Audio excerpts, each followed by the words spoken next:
Sabringiz yetsa bu videoni oxirigacha ko'ring, juda ham ta'sirli bo'lgan voqea ekan. Bir kun shunaqa janozada ma'ruza qilib turgan vaqtimda ichkaridan bir yigit chiqdi-da, domla sizni g'assol so'rayapti dedi. Hayron bo'ldim. Tinchlikmikin dedim. Ba'zan so'rashardi, qon to'xtamasa nima qilaylik? Bir avariya bilan vafot etganlar bo'lsa, bu endi vafot etgan odam 90-80 yoshlardagi odam edi. Kirdim ichkariga. Kirsam domla dedi, hozir dedi, bu insonni 5 ta o'g'li bor dedi. Men chaqiraman, siz guvoh bo'lib turing bir ishga dedi. Hayron bo'ldim, xo'p dedim. Hech kim yo'q, o'zi xolos keyin 5 ta o'g'ilni chaqirdi, kirdi. Men 7 kishimiz. Birinchi savoli G'assolni savoli shundan iborat bo'ldiki, ota-onalaringga otangizga qaradilaringmi dedi. Qaradik, katta doktorlarda, qimmat dorilarda olib berdik. Dedi, 5-oving ham dedi, yolg'onchisan, qaraganing yo'q dedi. Agar qaraganingda otang shu ahvolga tushmasdi deb, mayitni ustini shunday kindikkadir ochdi. Ochib, bu qo'lida tirnog'ini qaragin dedi. O'sib dedi, orqalari qorayib ketibdi dedi. Mo'ylovini qaragin, mo'ylovi o'sib, og'ziga kirib ketibdi. Kirib qopti. Axir bu holatda ovqat yeyishlik makruh-ku dedi. Men eshitganman, agar mo'ylov o'sib og'izga kirib ketsa, la ilaha illalloh desa, shu og'izdan yuqoriga o'tmas ekan deb avval eshitganman. Endi G'assol 70 dan oshgan odam.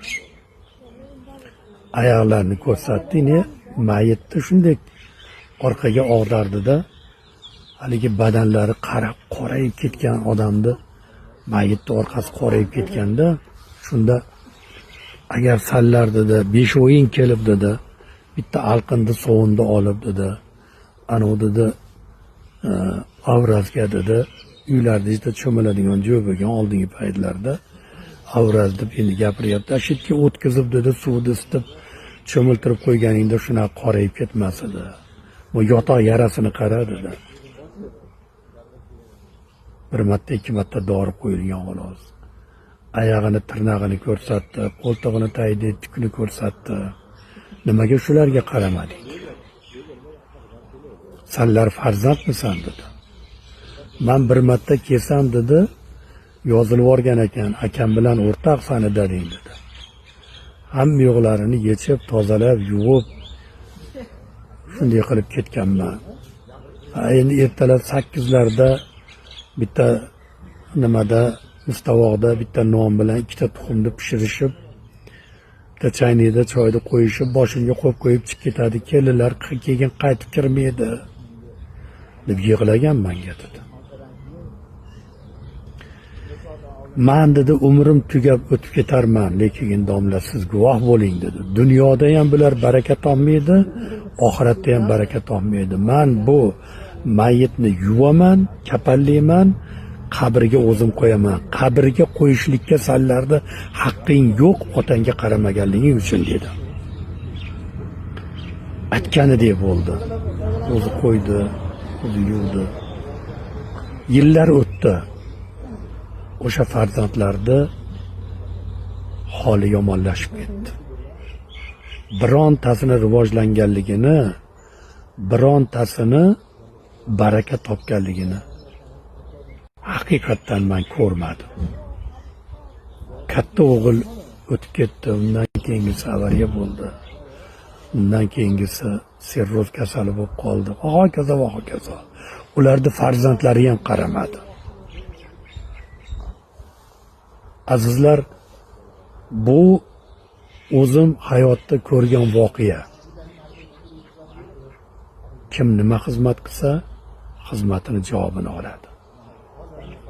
Bugun otangizni qarib qolgan bo'lsa, kasal bo'lsa, oyog'ini yuvib, uqalab, qo'lingizdan kelgancha mehnatini qilyapsizmi, xizmatini qilyapsizmi? Bolangiz bo'ynida sizga qarashlik qarzdorligini bo'yniga olyapti. Siz bugun qaramayapsizmi? Bolangizni bo'ynidan bir soqitib ketyapti, ovora bo'lmang. Bolam qaraydi meni, yaxshi boqyapman, yaxshi mashinalarda olib beryapman demang. Xudo, Alloh bolangizni qalbidan otaga bo'lgan mehrni sug'urib oladi va siz ham otangizga nima muomala qilgan bo'lsangiz, o'sha muomalani ortig'i bilan ko'rasiz. Otang bilan onang qalbi o'tar Ka'ba tavofidan alar ko'nglini shod etsang, shu xizmat ham ibodatdir. Ibodatga shoshilib yurganlarga Allohning rahmati, barakoti yog'ilsin.